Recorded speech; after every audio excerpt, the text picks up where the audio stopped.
everyone. As you know from the title, um, I recently had a situation right before I was about to live stream. I wanted to do my Such Bullshit podcast about Sadie Perkins, one of the people responsible for food in Houston, Texas, who recently had a crappy outburst as a Democrat. But I'll get into that later. I just wanted to do this quick video to where I wanted to talk about the gaming otter. He was just taken into custody by state police troopers. I contacted the FBI.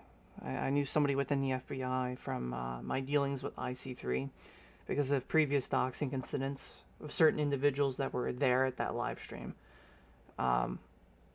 As a result, I've gained some leverage, and I can get a hold of people and like help a lot quicker across the states. And I didn't want to actually come down to doing this. I firmly believe this was not some fake attempt at Nick the Gaming Otter trying to jump. I heard of him on his Discord a day in advance, potentially doing this because he was saying that he was exposed. It's the second time this has happened to him. It's a shitty feeling, which is why I particularly don't give a fuck for cancel culture. When people try to do it, I laugh in their fucking face and I just ignore them. That's the best approach that you can do. There are some people that stick around and get entitled and get uppity and they react to it. Me, I just don't give a fuck. I just go back to work the next day. I mean, really, half the things I do, I don't do anything evil, so it's not like it could ever affect my work. If somebody were to take it to my work and I lost my job, then I'd be fucking suing them. That's the difference. But here in this one case with Nick, I knew it well in advance. I contacted the FBI. I was just on the phone with the San Diego Police Department just to show you I wasn't bullshitting. Not to cover up some names here, but there it is. San Diego Police. Not going to go over all the other names on my phone that I called, as well as one of the contacts I just called and got off the phone with. That's why I wasn't really reacting in Nick's Discord. I wasn't really reacting in his live stream. I said in Nick's in a voicemail, because my apologies too. I sound like I have an accent a little bit because I'm coming from a trip from fucking Germany, so it's a little hard to readjust. I was there for a couple days. I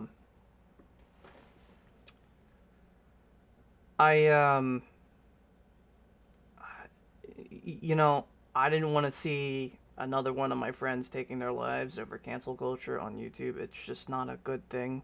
It's a shitty feeling. Just, for as dumb as the things that people interview or go over, we're talking about video games, we're talking about anime, we're talking about fucking whatever, right? My whole thing and my whole shtick is, why the fuck get this emotional to the point where you want to jump off? Because some asshole's lying about you. Now, I'm not saying that everything he probably said in the Exposed channel was a lie. I mean, I only told Nick that I found out about it because he mentioned it. I wouldn't have known either way. But, because it's not like I'm actively looking up haters against the guy, you know what I mean? So it's just like, another day, another dollar to me. But I wanted to go look up some of the stuff. Guy was talking about Discord conversation from 2023, which it's 2 years later. What is the problem here? Why was this not reported 2 years ago? And even then, you're gonna say, well, it's a minor, blah blah blah. He's pedoing and all this shit. I mean, he can do whatever the fuck he wants. But here's the deal, right? It's one thing to, how do I best put this? It's one thing to offer a kid and their parents a trip up to like a Comic-Con or a convention or whatever and pay their tickets and whatever. And then it's another thing to be like, well, he's trying to cancel me, blah, blah, blah, whatever. I don't know what the context of whatever he was saying is. But if it's going to drive a guy to try to jump off a bridge, actually get up the damn bridge, stay up there for 25 minutes and debate on jumping,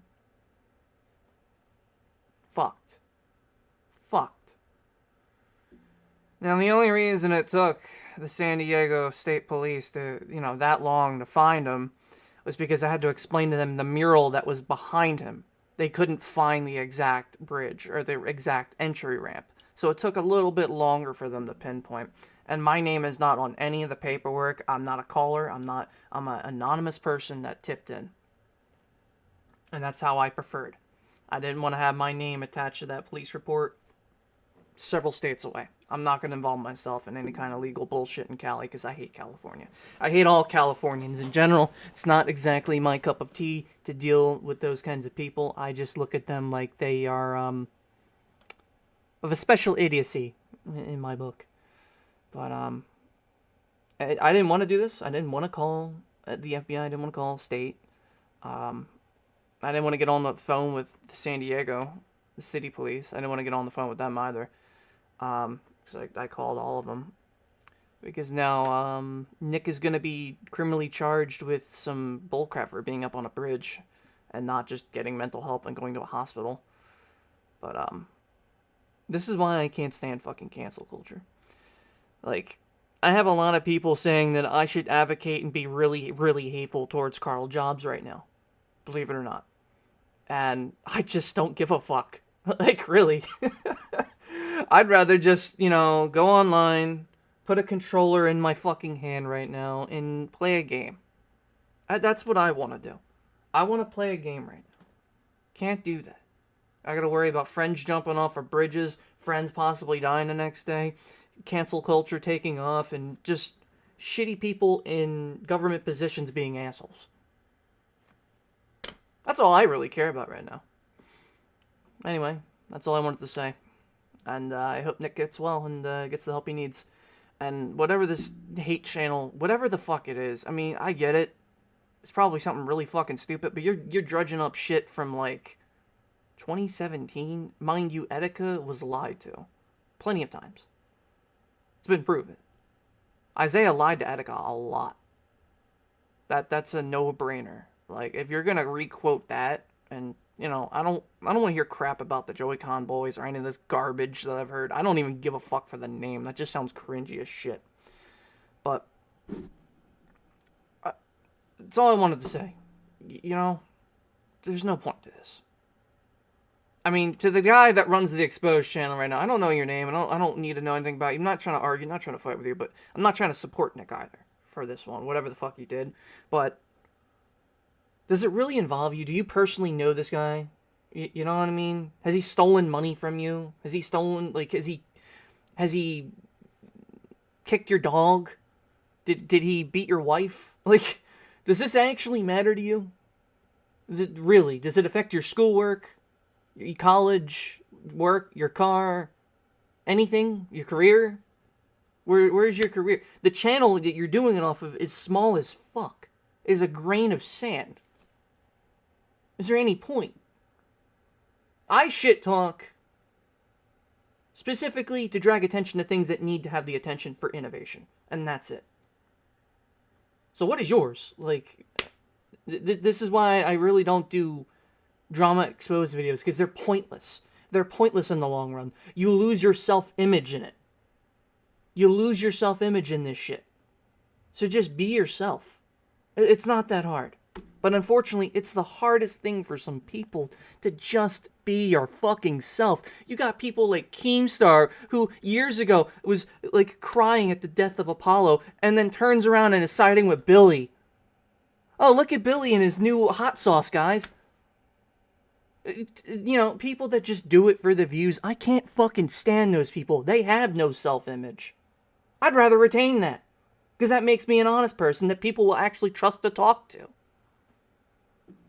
Well, that's my 2 cents.